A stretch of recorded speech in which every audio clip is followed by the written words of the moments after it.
To consider a bill on the floor, the Senate first must agree to bring it up, typically by agreeing to a unanimous consent request or by voting to adopt a motion to proceed to the bill, as discussed earlier. Only once the Senate has agreed to consider a bill may senators propose amendments to it. Perhaps the modern Senate's defining feature is the potential difficulty of reaching a final vote on a matter. Most questions that the Senate considers, from a motion to proceed to a bill to each amendment to the bill itself, are not subject to any debate limit.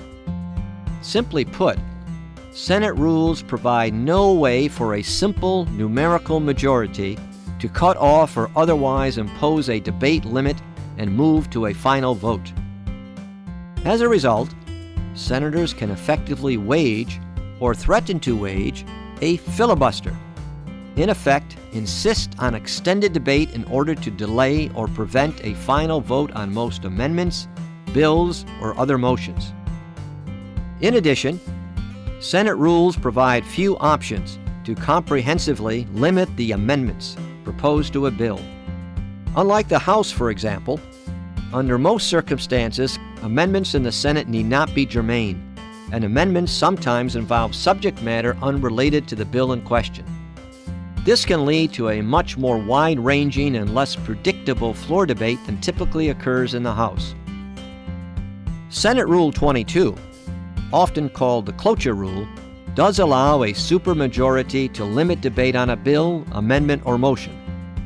In addition, in the case of a bill, cloture limits the amendments that can be offered.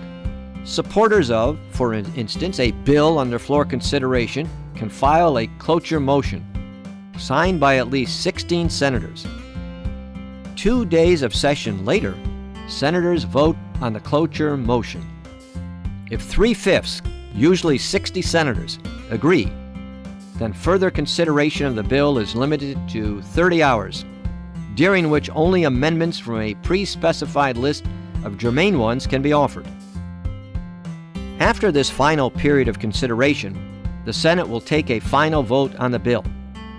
This final vote requires only a simple majority for approval. But because a cloture process is often required to end debate on a bill, then the bill first must garner the support of a 3/5 supermajority. All told, this process of reaching a final vote on a bill can require about a week of Senate floor time to complete. Overall, these rules and practices governing floor debate and amending in the Senate provide significant leverage to each individual senator. But rather than relying on the formal rules like cloture, frequently the Senate can more effectively act using unanimous consent agreements.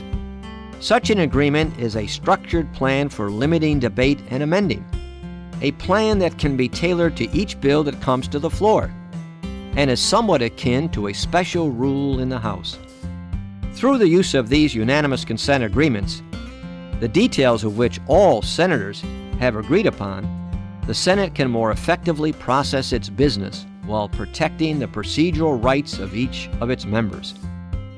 While many votes are conducted by voice, a recorded vote is required in some cases and is often requested by senators in others. Unlike the House, the Senate does not have an electronic voting system. Recorded votes are conducted through a call of the roll of the senators.